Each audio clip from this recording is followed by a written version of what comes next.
வெற்றி நடை போடுகிறது. Omni Cinemax Khushbu, Benz media ACS Arunkumar வழங்கும் சுந்தர் சியின் அரண்மனை 4 இசை ஹிப்ஹாப் தமிழா.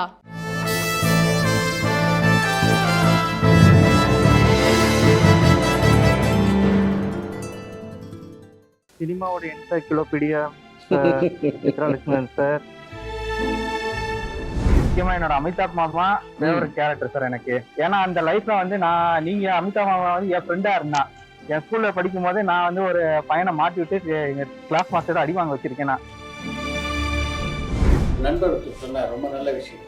காலையில் இருந்தோடனே காப்பி நல்லா புண்ணாட்டிக்கிட்ட சத்தம் போட்டிங்கன்னா வெளில வரும்போது ஒய்ஃபுக்கும் டிஸ்பிளஷர். நீங்கள் போகும்போதும் பார்த்தீங்கன்னா பஸ்ஸில் ட்ராவல் பண்ணும்போது கூட ஒய்ஃபு திட்டிட்டு விட்டோமே அப்படின்னு உங்களுக்கு தோணும். நீங்களா காஃபி பொண்டாட்டி போட்டு கொடுக்குறாங்க. இந்த ஊரில் வந்து பொண்டாட்டி எப்படி சொன்னீங்க வச்சுக்கோங்க, போலீஸ்க்கு அப்புறம் எங்கள் கூட்டிகிட்டு போய் லத்தியில் போய் முட்டி கட்டிடுவாங்க.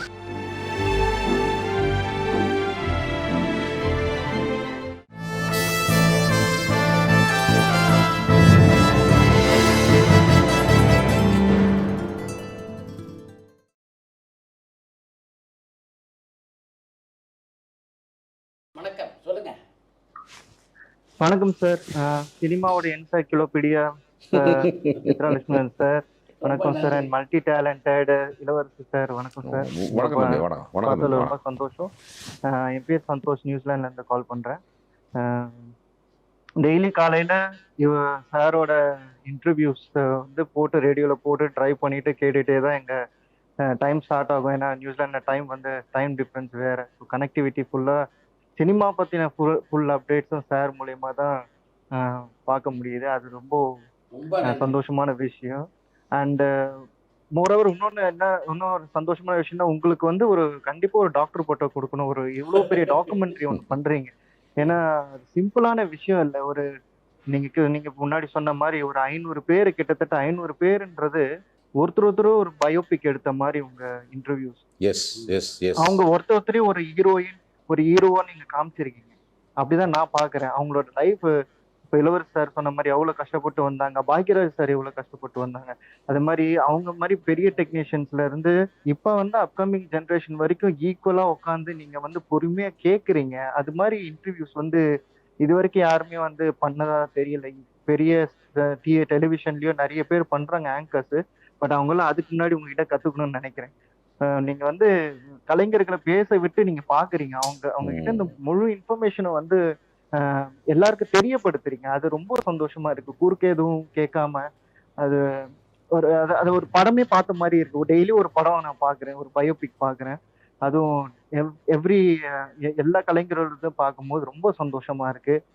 ஸோ டெஃபினெட்லி இந்த டாக்குமெண்ட்ரி வந்து ஒரு ஹிஸ்டரியா இருக்கும்னு நினைக்கிறேன். இவ்வளோ பெரிய இந்த டெக்னாலஜில இருக்கும்போது, நீங்களும் அப்டேட்டடா இருக்கும்போது, இவ்வளோ 50 வருஷத்துல இவ்வளோ அப்டேட்டடா நீங்க இருக்கும்போது, சினிமா மேல உங்களுக்கு இருக்கிற ஒரு அஃபெக்ஷன் வந்து எங்களுக்கே அப்படியே இருக்குது. என்னோட அப்பா வந்து ஃபிலிம் எடிட்டரா இருந்தாரு. பட் அதுக்கப்புறம் அவரால் கண்டினியூ பண்ண முடியாம போச்சு. முக்தா ஃபிலிம் சேவியம்ல வந்து கே சம்பந்தன் இருந்தாரு. விக்ரம் சாரோட கண்களின் வார்த்தைகள் ஒரு படம், அது வெளியே வரல. அந்த படத்துல வந்து அந்த ஆக்ட்ரஸ் பிரேமா, கன்னட ஆக்ட்ரஸ் பிரேமா பாத்தீங்களா? இளையராஜா சார் மியூசிக்ல வந்து ஆமா, ஒரு கன்னட படத்தோட ரீமேக்.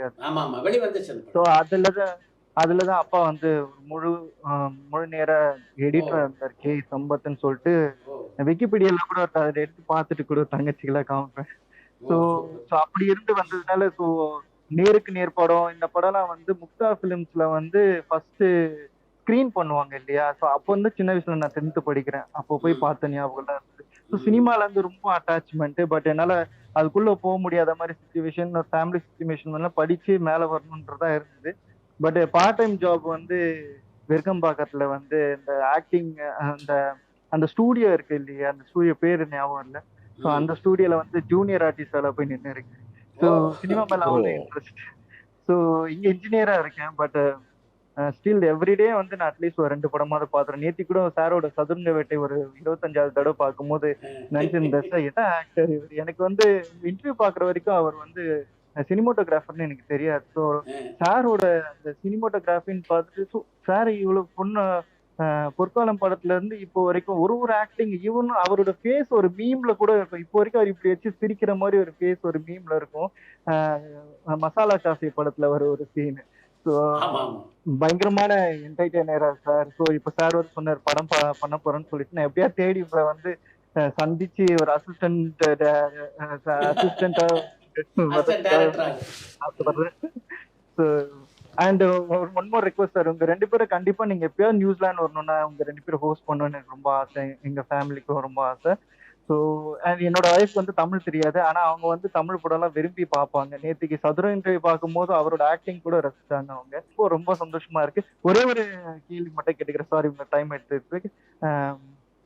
இந்த நேஷனல் அவார்ட் அண்ட் ஆஸ்கர் செலெக்ஷன்லாம் பண்றாங்க இல்லையா சார்? ஸோ அந்த மாதிரி செலெக்ஷன்ஸ் வந்து டிரான்ஸ்பரன்சியா நடக்குதான்றது ஒரு டவுட் எப்பவுமே என்னோட ஒப்பீனியன்ல இருந்துட்டு இருக்கு. ஏன்னா நான் தமிழ் படம் மட்டும் பார்க்க மாட்டேன், எல்லா படமும் நான் வந்து சினிமா ரசிகனால எல்லா லாங்குவேஜும் பார்ப்பேன், பெங்காலி மராட்டி எல்லாம் பார்ப்பேன். ஸோ அந்த டைம்ல ஃபார் எக்ஸாம்பிள் 2019 அந்த செலெக்ஷன் டைம்ல கூட கல்லி பாய் தான் அமிச்சாங்க. ஸோ எனக்கு அதுல பெரிய உடன்பாடு இல்லை. இந்த டைம் கல்லி பாய் எனக்கு பிடிக்கும், பட் இருந்தாலும் அது வந்து எனக்கு பெரிய உடன்பாடா இருந்ததுல அந்த கேள்வி கூட லென்ஸ்ல கூட நான் கேட்டு இருந்திருப்பேன். ஸோ டிரான்ஸ்பரன்சியா ஒரு செலெக்ஷன் போதா? நம்ம இவ்வளோ பெரிய மாஸ் ப்ரொடக்ஷன்ஸ் நம்ம பண்றாங்க.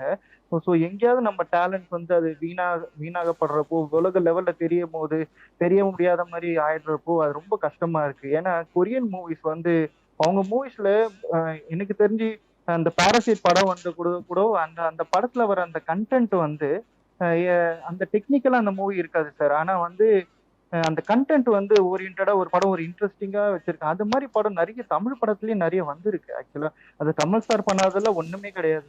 அவர் டச் பண்ண விஷயம்லாம் அவ்வளவு இருக்கு. ஸோ இவ்வளவு கஷ்டப்பட்டு எடுத்து நம்ம வந்து அங்க போய் கொண்டு சேர்க்க முடியலையோன்றது ஒரு ஆதங்கம் இருந்தது. ஸோ அந்த டிரான்ஸ்பரன்சி பத்தி ஒரு நாள் வந்து கொஞ்சம் எக்ஸ்பிளைன் பண்ணுங்க சார். எப்படி இன்னைக்கே உங்களுக்கு நடக்குது? நான் பதில் சொல்றேன். ஏன்னா இந்த தேசிய விருது குழுல வந்து நானே இருந்திருக்கேன். நான் இருந்த அப்படி அந்த குழு அந்த பர்டிகுலர் இயர் பார்த்தீங்கன்னா இட் வாஸ் வெரி டிரான்ஸ்பரண்ட். அது யாருடைய இன்ஃப்ளூயன்ஸும் கிடையாது. ஆனால் பொதுவாக பார்த்தீங்கன்னா ஒரு அந்த கமிட்டியில் வந்து ஒரு 15 பேர் 14 பேர் இருப்பாங்க இல்லையா? அந்த 15 பேருக்கு ஒத்த கருத்து எது வருதோ அதுதானே வந்து பெரும்பாலும் அந்த வரிசையில் வெல்ல முடியும். அதில் அந்த 15 பேருடைய மனநிலை, அவங்க படம் பார்க்குற அந்த டைமு, இதெல்லாம் சேர்த்து தான் அது அமையுதே தவிர எனக்கு தெரிஞ்சு அதில் வெளியிலேருந்து அவுட் சைட் இன்ஃப்ளூயன்ஸ் பெருசாக இருக்கிறதாக நான் நினைக்கிறேன். சரிங்க பட் யூ சார், ஆர் ரொம்ப வெரி ரொம்ப சந்தோஷம் sir. You are very knowledgeable தம்பி. You are very knowledgeable. உங்களுடைய ஒவ்வொரு வார்த்தையும் ரொம்ப இன்டெப்த்தாக இருக்கு. அதனால் அசிஸ்டன்ட் டைரக்டர் வாய்ப்பு இருக்கு. ஆமாம், ஆல் த பெஸ்ட். நல்லா ரொம்ப இருக்கும், நல்லா இருக்கும், நல்லா இருக்கும் இது தம்பி. மாதிரி இன்டர்வியூஸ் இது மாதிரி ஆப்பர்ச்சுனிட்டிஸ் கொடுக்கும்போது நம்ம எனக்கு வந்து புக் படிக்கிறதுல வந்து டைம் இருக்குமான்னு தெரியல. ஆனா இது மாதிரி கேள்வி வந்து இப்ப கேட்கறதுல இந்த டெக்னாலஜி வந்து எனக்கு ரொம்ப ஹெல்ப்ஃபுல்லா இருக்கு. இது மாதிரி நிறைய பேர் வந்து கண்டாக்ட் பண்றதுல, அதுவும் சார் இதுல ரொம்ப அட்வான்ஸ்ட் என்னன்னா சோஷியல் டாக்கிஸ் ஒன்று பண்றாரு இல்லையா? சினிமா தவிர இல்லாம இப்ப நேத்தி கூட பாரதி பாஸ்கர் அவர்களோட இன்டர்வியூஸ் வந்து கேட்டுட்டே நான் வந்து ட்ரைவ் பண்றது, வேலை பார்க்கறது, டைம் கிடைக்கும் போதெல்லாம் கேட்கும் போது இந்த சோர்ஸ் கிரியேட் பண்றது தான் சார் ரொம்ப தேவையான விஷயம் நினைக்கிறேன். அதுதான் வந்து மோட்டிவேட் பண்ணுது. என்ன மாதிரி ஃபீல்ட்ல இருந்தாலும் இப்போ வந்து நம்ம வந்து சம்பாதிக்கிறதுக்குன்னு ஒரு ஃபீல்டு இருக்கும், ஆனா வந்து மனசு பிடிச்சது ஒண்ணு பண்ணணும்னு மனசுல உறுத்திட்டே இருக்கும். அந்த ஃபீல்ட்ல எனக்கு வந்து சினிமா மேல ரொம்ப ஆசை எப்பவுமே. ஸோ எப்பயாவது சந்தர்ப்பம் கிடைக்கும்னு நினைக்கிறேன். ஸோ கண்டிப்பா வந்து முயற்சி பண்ணுவோம் சார். Right right. நிச்சயமா. Thank you thank you thank you sir, so thank you much. Sir, thank you so sir. Much. Thank you. எவ்வளவு சார் அனலிட்டிக்காக பேசுகிற அப்படி? சினிமா பற்றி நல்ல எவ்வளவு சார், நான் எல்லா மொழியும் அவர்கிட்ட நம்ம கற்றுக்க வேண்டியிருக்கு. நான் ஒரு படம் மாத்திரம் இல்லை, பெங்காலி பார்க்குறேன், மராத்தி பார்க்குறேன். அவன் எவ்வளோ மல்டி டாஸ்கிங் பர்சனாலிட்டியாக இருக்கார், சின்ன பையனாக இருக்கார். எவ்வளோ நமக்கு கிடைக்கிற இன்ஃபர்மேஷன் சார் இது. அப்பா. வணக்கம் தம்பி. வணக்கம் தம்பி. வணக்கம். தூங்கிட்டீங்களா இல்லையே? இங்க 10:40 ஆகுது. ஓ ரைட் ரைட். எங்க இருக்கீங்க? நான் வந்து மலேசியால இருந்து பேசுறேன். மலேசியா. சொல்லுங்க. இல்ல நான் சார் கிட்ட கேட்கட்டா, இளையராஜா சார் கிட்ட? கேளுங்க தம்பி. உங்ககிட்ட என்ன கேட்கணும்னா, இப்ப லிங்கா படம் நடிச்சீங்களே? ஆமா. ரஜினி சாரோட உங்களோட நடிச்ச அனுபவம் சொல்ல முடியுமா? சித்ரா சாரோட ஒரு இன்டர்வியூல இருக்கு, மொத்தமா சொல்லியிருக்கேன். கிட்டத்தட்ட 40 நிமிஷம் பேசியிருக்கேன். முடிஞ்சா அதை பார்த்துருக்கேன்னா திருப்பி 40 நிமிஷம் பேச முடியாது. இந்த நிகழ்ச்சியோட பிகினிங்ல கூட பேசியிருக்கேன். சொல்றது சுருக்கமா என்னன்னா, ரஜினியோட பழைய அனுபவத்தை வந்து ஓரிரு வரிகள்ல முடிக்க முடியாது. அதுதான் முக்கியமான விஷயம். அவர் எப்படி வந்தாரு, எவ்வளவு கஷ்டப்பட்டாரு, எங்க தங்கியிருந்தாரு, அதுக்கு வாடகை எவ்வளவு, அது என்ன பண்ணாங்க, கம்ப்ளீட்டா சொல்லியிருக்கேன். லிங்கா ஷூட்டிங்ல இருந்ததெல்லாம் சொல்லியிருக்கேன். நான் லிங்கா ஷூட்டிங்கில் நடிச்சுட்டு கமலஹாசனோட போன அனுபவத்தையும் சொல்லியிருக்கேன். நீங்கள் முடிஞ்சா பாருங்க. சாய் சித்ரால என் பேர் போட்டிங்கன்னா வந்துடும். ஃபுல்லாக இருக்கு. ஃபுல்லாக. ஓகே. இது சித்ரா சாருக்கு ஒரு கொஸ்டின் கேட்கலாமா? சொல்லுங்க, கேளுங்க. இல்ல என்ன அவர் பார்த்தோம்னாக்கா அவருக்கு ஒரு 70+ இருக்கும்னு நினைக்கிறேன். இல்லை இல்லை இல்லை, எப்படி உன்ன இவ்வளவு ஆக்டிவா 70+ இன்ட்யூசிஸ்டிக்கா அவர் வேலை செய்யறாரு? 40+ தான் சார். அது நீங்கள் 30 வருஷத்துக்கு கூட்டுறீங்க. 40+. இல்ல அது அவரோட அந்த டிப்ஸ் கேட்கிறேன். இல்லை, நீங்கள் தான் நினச்சிக்கிட்டு இருக்கீங்க அவருக்கு அவர் இன்னமும் பிறக்காத குழந்தை தான். அந்த குழந்தைய அவர் தான். அந்த குழந்தைய அவர் தான். தேங்க்யூ தேங்க்யூ தேங்க்யூ தேங்க்யூ தம்பி. சார் எவ்வளோ பேருக்கு நீங்கள் பர்சனலாக இருக்கீங்கன்னு பாருங்கள். எவ்வளோ பேருக்கு ஒரு பர்சனலாக இதாக சார். ஒரு இன்டர்வியூவில் வந்து நடிகை வந்துட்டு போகிறது, பெரிய பெரிய ஆள் வந்துட்டு போகிறது முக்கியம் இல்லை சார். இன்டர்வியூவர் வாட்ச் பண்ணப்படுறாரு சார். மைனஸ் ஆயிரும்ல சமயத்தில். அந்த கண்டென்ட் மாத்திரம் தானே எடுத்துப்பாங்க. பட் இந்த ஜென்ரேஷன் அப்படி இல்லை சார். எல்லாத்தையும் அப்சர்வ் பண்ணுறாங்க சார். அது ஒரு பெரிய நமக்கு ஒரு புது இன்ஃபர்மேஷன் சார். இதெல்லாம் நான் தான் உங்களுக்கு நன்றி சொல்கிறேன். ஏன்னா இதெல்லாம் எனக்கு எல்லாம் நான் ஒரு வியூவராக பார்க்குறதுக்கு, நான் இதில் கலந்துக்கிறதுக்கு எனக்கு வேற ஒரு அனுபவம் கிடைக்குது சார். அது தொடர்ந்து படப்பிடிப்புக்கு நடுவில் வந்து இது ஒரு இல்லை, இது ரெஃப்ரெஷ்மெண்ட் ஆகுது சார். ரெஃப்ரெஷ்மெண்ட்டாக இருக்குது. நம்ம நேரடியாக போய் களத்தில் இறங்கி வேலை செய்கிற மாதிரி ஃபீட்பேக், அவங்க ஆர்வம் எங்கே இருந்தெல்லாம், அதுவும் வெளிநாடுகளில் பாருங்கள் எவ்வளோ தூரம் ரீச் ஆயிருக்குன்னு பாருங்கள். எலக்ட்ரானிக் வரலைன்னா இதெல்லாம் வாய்ப்பே எல்லாம் போயிருக்கும் சார். ஒரு வரம் தான் சார் மனித வாழ்க்கையிலேருந்து எலக்ட்ரானிக்குங்கிறது வரம் தான் சார். அது சார் வணக்கம் சார். வணக்கம் வணக்கம் வணக்கம் வணக்கம் சார். ஆனந்த் சார், திருநெல்வேலிருந்து பேசுறேன் சார். சார் இலவச சார், என்னோட ஃபேவரட் நீங்க சார். உங்களோட சார் முக்கியமா என்னோட அமிதாப் மாமா ஃபேவரட் கேரக்டர் சார் எனக்கு. அதை விட எனக்கு அந்த கலாவணி படத்துல இருந்து துபாயில இருந்து வந்து வீட்டுல வந்து ஒரு பிரச்சனை எல்லாம் முடிஞ்சு ஒரு பாட்டிமாவும் ஊர் பஞ்சாயத்து தலைவர் உங்கள்கிட்ட கேட்பான் பாத்தீங்களா, துபாயில இருந்து வந்தது எதுவும் சரக்கு இருக்கு கொண்டு வந்திருக்கேன்னு சொன்னா ஒரு ஸ்பேஸ் ஸ்டேஷன் போகும் பாத்தீங்களா உங்களுக்கு, அது எனக்கு அல்டிமேட் சார் எனக்கு. அதை விட ஒரு பாட்டி வந்து உங்ககிட்ட கேட்பாங்க பாத்தீங்களா சார் எனக்கு, ஐயா குரலி தேவையில எது வாங்கிட்டு வந்திருக்கேன்னு கேட்பாங்க பாத்தீங்களா, அப்ப நீங்க டைலாக் சொல்லுவீங்க. எனக்கு ஒரு மறக்க முடியாத காமெடி சார் எனக்கு. அதை விட எனக்கு ஃபேவரட் வந்து எனக்கு கலகலப்புல எனக்கு அமிதாப் மாமா சார். ஃபேன்டாஸ்டிக் சார் எனக்கு. இப்போ வரைக்கும் எனக்கு பாத்தீங்கன்னா எனக்கு சிரிச்சா அதே எந்த காமெடி போட்டாலும் அதுதான் சார். நான் என்னோட ஸ்ட்ரெஸ்ஸை குறைக்கிறதுக்கு அந்த காமெடி தான் சார். ஏன்னா அந்த லைஃப்ல வந்து நீங்க அமிதாப் மாமா வந்து என் ஃப்ரெண்டா இருந்தா, என் ஸ்கூல்ல படிக்கும் போது நான் வந்து ஒரு பையனை மாட்டி விட்டு எங்க கிளாஸ் மாஸ்டர் அடி வாங்க வச்சிருக்கேன். நான் அந்த ஞாபகம் வந்து சார் எனக்கு ஞாபகம் இருக்கு சார் எனக்கு. அதோட சித்ரா சார், சித்ரா சார் எங்க அப்பா வந்து இப்போ வந்து டிவில இந்த வாழ்க்கை படம் போட்டாங்கன்னு வச்சுக்கோங்களேன் சார், 10ல இருந்து முடிவு வரைக்கும் எங்க அப்பா வந்து அந்த டிவி சேனலே மாத்த மாட்டாங்க சார். அவ்வளவு ஃபேவரட் சார் எனக்கு. எங்க அப்பா பார்க்கும். அதோட அந்த என்ன சொல்ற அந்த வாழ்க்கை படம் எனக்கு ஆரம்பத்துல சிவாஜி படம் சின்ன வயசுல பாத்துருக்கேன். ஆனா ஃபைட்டுல இதுல ஏமா அழுகிட்டு இருக்கா, சிவாஜி சார் செத்துறாரு, எனக்கு அப்படி ஒரு மாதிரி இருந்துச்சு. ஆனா கொஞ்சம் இப்ப நம்ம யங்ஸ்டர் அப்புறம் ஃபேமிலி மேன் ஆகினப்போ அந்த படம் பாக்குறப்ப ரொம்ப அவ்வளவு இம்பாக்டா இருக்கு சார். அது அந்த படம் ரொம்ப எனக்கு ரொம்ப ரொம்ப பிடிக்கும் சார். இப்ப எங்க அப்பாவுக்கு அதே தான் சார். இப்ப கூட இப்ப டிவில ஓடிடுச்சுன்னா எந்த சீரியல்னாலும் சரி, சீரியல்ல ஓடிட்டுனா கட் பண்ணி டக்குன்னு அந்த படம் தான் சார் ஓடிட்டு இருக்கோம். அவ்வளவு இருக்கு சார். அண்ட் இன்னொன்னு சார், எனக்கு நீங்க பாஸ்கர் படத்துல பண்ற பேங்க் மேனேஜர் இருக்கு பாத்தீங்களா, அது என்னோட ஃபேவரட் சார். ஆனா இனிமே உங்களை கலாய்க்கிற மாதிரி அந்த காமெடி டைஸே வேணாம் சார். அந்த படம் பாக்குறப்போ உங்களை பார்க்கும்போதெல்லாம் எனக்கு வந்து ஹேர் ஸ்டைல் வந்து ரொம்ப ரொம்ப பிடிக்கும்.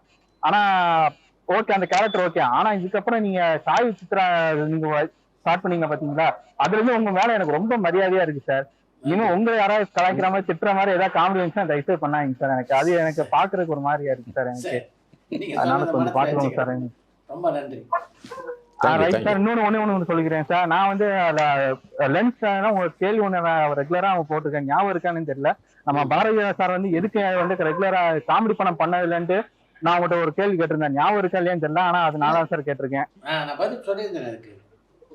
இருக்கு சார், ஞாபகம் இருக்கு சார். அது அந்த கேள்வி கேட்ட நான் தான் சார் ஞாபகப்படுத்துறதுக்காக ஒரு பண்ணாரு. ரெகுலரா நான் ஃபாலோ பண்ணிட்டு இருக்கேன் சார். நைட்ல படுக்கும் போகும்போது லென்ஸ் நிகழ்ச்சி நான் வந்து ஆடியோ கேட்டுட்டு தான் சார் நான் படுத்து நான் தூங்குறேன். எனக்கு அந்த அளவுக்கு ஆடிட்டு சார் எனக்கு ரொம்ப சார்.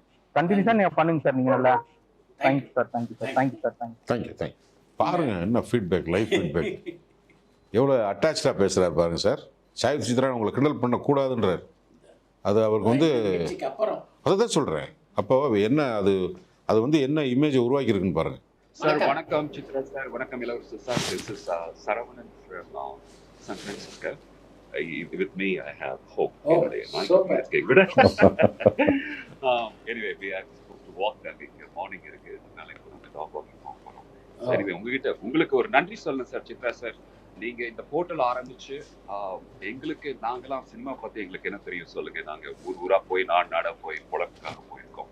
சினிமா பத்தி எங்களுக்கெல்லாம் மறந்தே போச்சு, யாரெல்லாம் நடிக்கிறாங்க அப்படின்னு தெரியறது இல்லை. ரஜினி, கமல் அவங்கள தவிர நினைக்கிறேன். பட் நீங்க இந்த போர்ட்டல் ஆரம்பிச்சதுக்கு ரொம்ப நன்றி சார். இது தமிழ் சினிமா வரலாறு இந்த மாதிரி யாரும் நடத்தின மாதிரி எனக்கு தெரியல.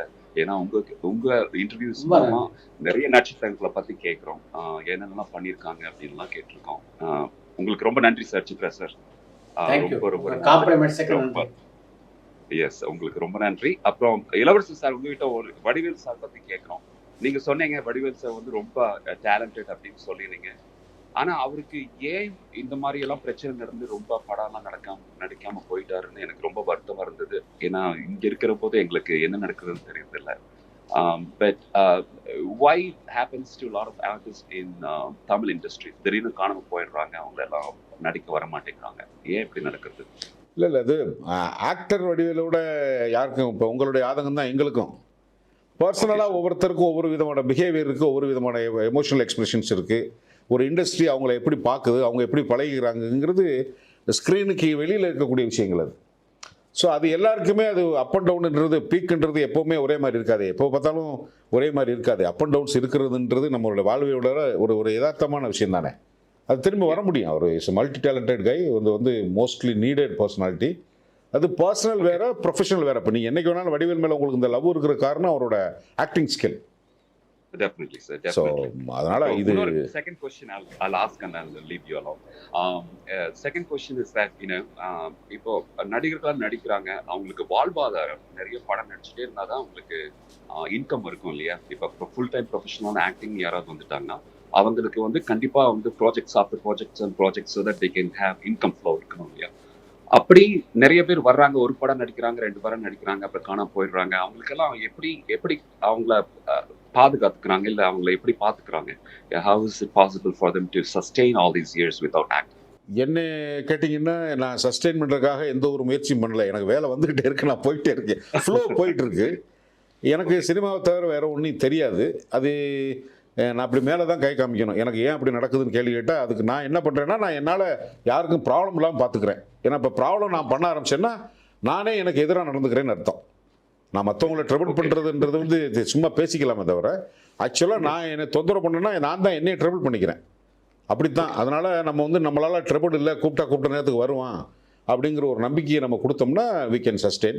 மோர் தென் இதையெல்லாம் தாண்டி டைம் ஃபேக்டருங்கிறது லாஜிக் தம்பி. எப்போவுமே நேரம் என்பது ரொம்ப ரொம்ப முக்கியமான விஷயம் ஒருத்தரோட லைஃப்பில். ஸோ என்னோட அனுபவம் கேட்டால் காலத்தின் ஒத்துழைப்பு ரொம்ப அவசியம் ஒரு மனிதனுடைய வாழ்க்கையில். எந்த துறையை தேர்ந்தெடுத்தாலும் அவங்களுக்கு காலத்தின் ஒத்துழைப்பு ஒன்று இருக்குது.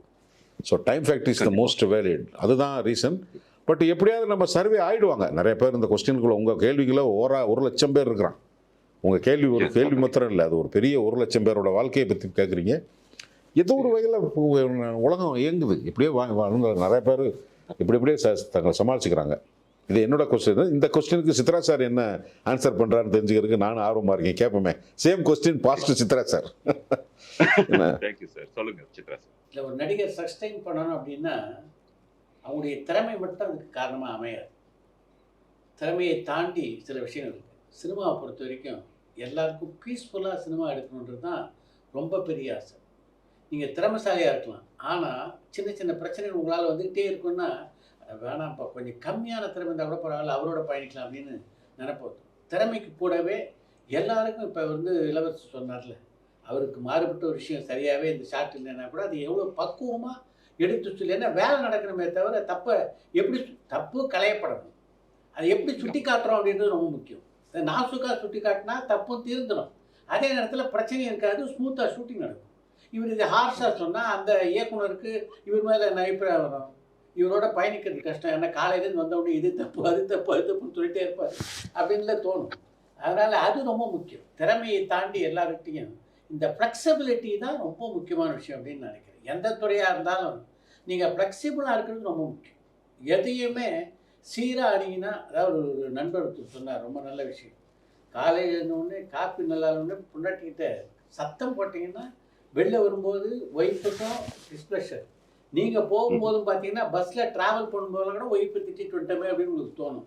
என்னம்மா கொஞ்சம் பார்த்து போட்டுக்கூடாதாம்மா, சக்கரை இல்லையே அப்படின்னு சொன்னால் அந்த மாதிரி சொல்லுவாங்க, ஐயோ நான் கவனிக்க மறந்துட்டேங்க, மன்னிச்சு திருங்க கொஞ்சம் காப்பியை கரெக்ட் பண்ணி கொடுக்குறேன்னுவாங்க.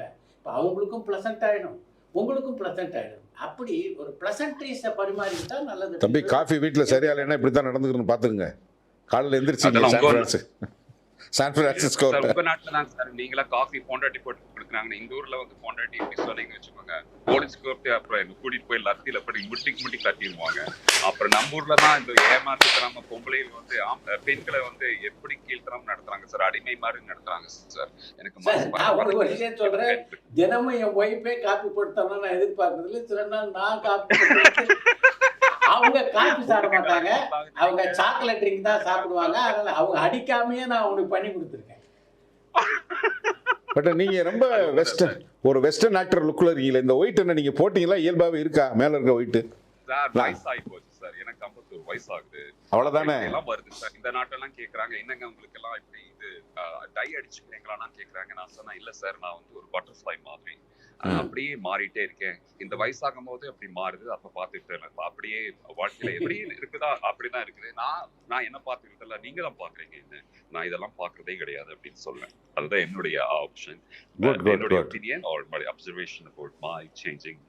என்ன பண்றது சார், வரதுக்கு போட்டு நல்லா இருக்கும், ஹேர் ஸ்டைல் நல்லா இருக்கு. You are looking so stylish. ரொம்ப நன்றி சார், ரொம்ப நன்றி சார், ரொம்ப Thank you. நன்றி. உங்ககிட்ட பேசுனதுக்கு ரொம்ப ரொம்ப ரொம்ப சந்தோஷம். just keep doing it. அப்புறம் thank you so much.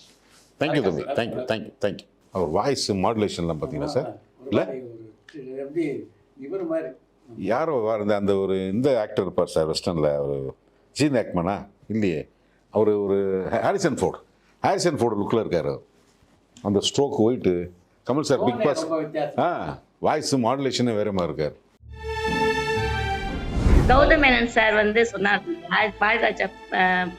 Bharathiraja பார்க்க முடியலன்னு சொன்னாரு. அப்ப நீங்க தானே அசிஸ்டன்ட் டைரக்டர் இருந்தீங்க, அப்ப நீங்க தான் பார்க்க முடியலையா? மேனன் முத்துமுத்தங்க படம் பார்த்தேன். அதில் அந்த அப்பா சீன் பார்க்குறப்ப எனக்கு அப்பா இல்லை, அந்த லாஸ்ட் சீன் உங்களை பார்க்குறப்ப எனக்கு எங்கள் அப்பா மாதிரியே இருந்துச்சு சார். ரொம்ப அழுங்க. எப்படி அது அந்த எக்ஸ்பீரியன்ஸ் கொஞ்சம் சொல்ல முடியுமா சார்? நீங்க தெரியுது தம்பி, டவுட் தான் வேணாம், பேசுங்க. நல்லா இருக்கான். பரபரப்பான சினிமா செய்திகள், நட்சத்திரங்களின் பேட்டிகள், சினிமா வரலாறு ஆகியவற்றை பார்க்கவும் படிக்கவும் உங்களுக்கான இணையதளம் tourantalkies.co.